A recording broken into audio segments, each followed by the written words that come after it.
How's it going, everybody? Welcome to OP Entertainment. I'm Omar Darwish. And I'm Pratik Cherian. And this is our review of Project Hail Mary. We're going to go spoiler-free on this. Yep. We're not spoiling anything more than the trailers are spoiled. How about that? I do feel like the trailers do spoil a little bit, but yeah. It's hard. It's too hard to talk about this movie without doing the same thing the trailer does. So exactly. Here we are.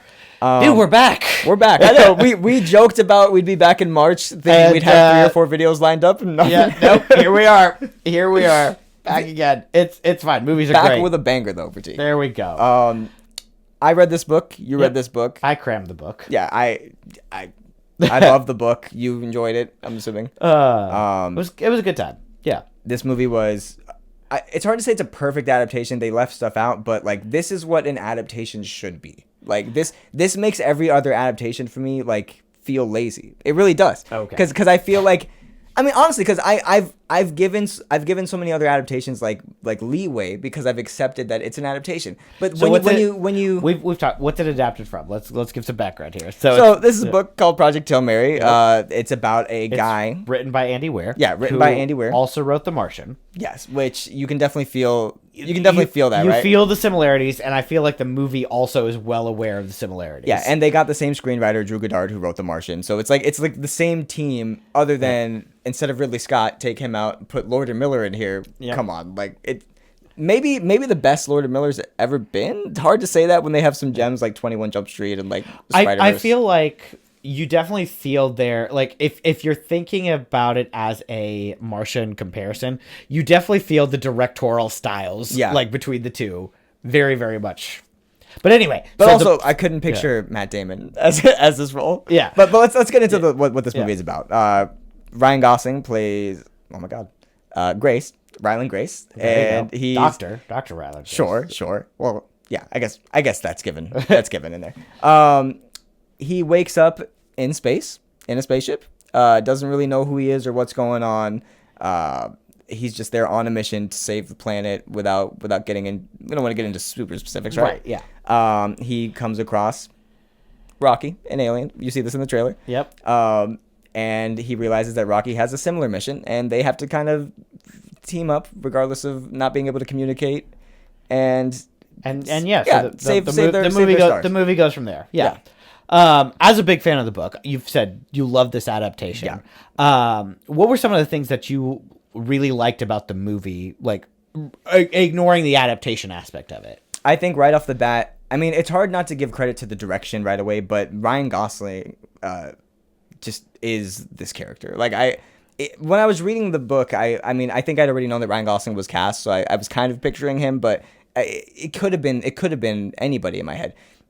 As soon as he first frame of this movie, this movie's hilarious. First of all, he's a big part of that. I'm sure a lot of this was improv, and yeah, I would say Ryan Gosling's the big standout for me. I think from his standpoint, because he's kind of by himself for a lot of this movie. Yeah. Or he's the only human on screen for a lot of the movie, the majority of the movie. And so I think that requires bringing a particular energy in order to carry that. And I thought he did a really, really good job with that. It's not, I don't think it's like his best performance or anything, but I do think the challenges involved, like he stepped up and met the challenges. I don't know if it's his best performance, only because it doesn't give him enough time. There's scenes that give him stuff to chew on, but not enough time to chew on them, if that makes sense. Yeah. So I don't know if he'll necessarily get an Academy Award nomination for this. I think this movie will definitely. I mean, it's very early in the year, but I think this will get a Best Picture nomination. It's hard to think of a movie that's better than this, that's come out recently. So this was incredible. The cinematography, see this on the biggest screen you possibly can. What'd you think of the puppeteering with Rocky? Yeah, I thought because when's the last time we had a puppet human dynamic in a big budget movie where they're taking it seriously? Yeah, if only Mandalorian and Grogu come out first. Okay. No, but with that said, I thought that they did a really, really good job with Rocky. I thought the movements were all believable. I thought that they do a good job of endearing you to him while still not making him just a comic relief cute character. For sure. Yeah. He toes the line of annoying sometimes for me compared to at least the book. But before he gets like crossed that line, he's endearing. Very endearing. Very much so. Which for a character that doesn't have a face, arguably, that's hard to do. And it's an alien, and you never forget that this is an alien. Yeah. Right. So I think that you can only really give credit. I mean, you got to give credit to the puppeteers and the voice acting, but Ryan Reynolds is dynamic with this rock puppet. Ryan who? Oh my god. Is that my first time doing it? I've been doing it the whole time. All right. That's your first. Ryan Gosling. We can edit it out. Use AI. Ryan Gosling's dynamic with this rock puppet, like just being able to like feel like I didn't get to the point of like getting emotional, like really, but it makes you feel the emotional beats how you're supposed to feel them. Yeah. Any gripes with this movie? So I feel like you're less on it. You're lower on it. Yeah. I enjoyed the movie overall. I thought that I think I had two big gripes. One of them is probably a direct result of reading the book, but I didn't really enjoy, especially in the beginning. I didn't enjoy the characterization of Ryan Gosling's character. I thought that he, for someone who's a doctor and is in space, didn't feel as capable as what I thought. Like I thought there was kind of a logic and thought process flow that the book really highlights that the movie didn't. Is it because you feel like the movie didn't make you feel like he didn't understand who he was very much? I just thought that is a kind of a big thing in the book that's not really present here as much. I just think that the book does this thing of really like the book, especially through the beginning part of it, almost feels like a puzzle that you and the character are solving together in real time. You just don't have the time to do that, right? Yeah, and I totally get why, but I do think that when you want us to believe that like here's a character who's like smart and capable, like for whatever other flaws are there, like at least he's smart and capable at like solving problems, and I don't think we ever really saw that. Are you saying he's a Mary Sue? Is that a term we still use? Is that... I don't know. Somebody else tell me. So yeah, I think that was one of my major complaints. I don't know. I did think that there were a couple scenes that kind of dragged on for me a little bit. Really? It's interesting because I thought the beginning they kind of went too fast, and then for certain parts in the middle and middle end, like they kind of let the beat carry on a little too far. I don't want to spoil it, but like there's a scene towards the end where you know the outcome essentially. You kind of like you've seen a movie, you know the outcome, and yet like the movie's like letting it continue on for just a beat or two too many. I felt. Yeah, maybe again it's because I'm comparing it to like reading a book that takes like for someone slower like me to like a long time to read. Yeah. This was a breeze. It went by so quickly. I wanted to hold on to moments for longer. I wanted them like this movie could have easily been 20 minutes longer. I would have been fine with it, and it was 2 hours and 36 minutes or something like that. Yeah. Didn't feel like it to me. I walked out thinking it was like 220 or less for sure. I really enjoyed this movie, and it's so good when like you're looking forward to something and like I don't know.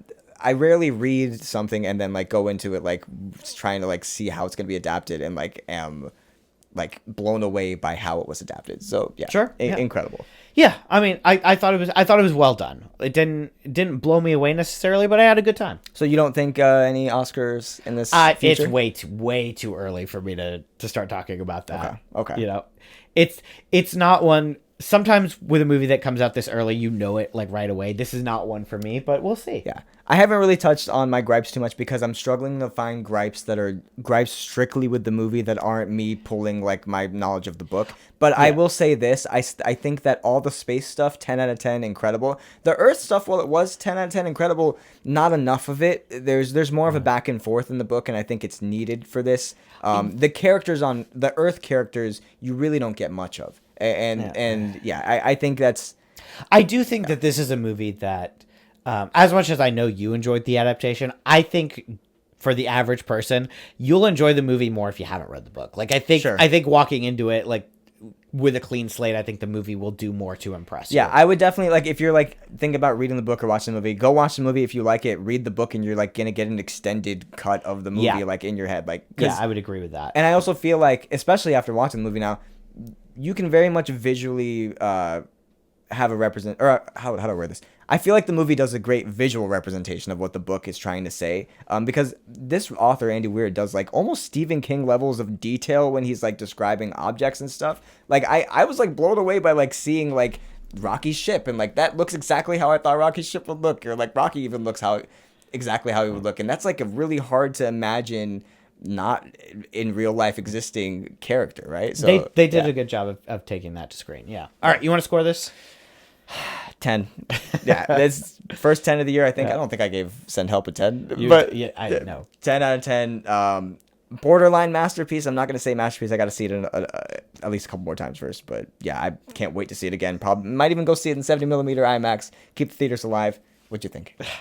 Little lower than you. Waffling between a 7 and an 8. But you know what? I'm feeling generous. Let's go with an 8 for now. Okay. Might change my mind later. But yeah, we'll go an 8. I thought it was solid. Like I said, I had a good time. I thought that it did a good job of making you feel stakes at various points. There was one scene in particular that I thought they did a really good job with the tension. Yeah. But overall, I thought some of the characterization could have been improved a little bit. And like I said, there's just a little bit of pacing stuff through it. So yeah, it's an 8 for me. And this really best part, this gets to show Lucasfilm what Lord and Miller would have done with like a solo movie, right? Like a solo Star Wars movie. Were they up for a solo movie? Just a Star Wars movie with a singular person? We'll see you guys next week. We probably got something going, or maybe next March. Maybe not. I don't know. We'll see. See ya.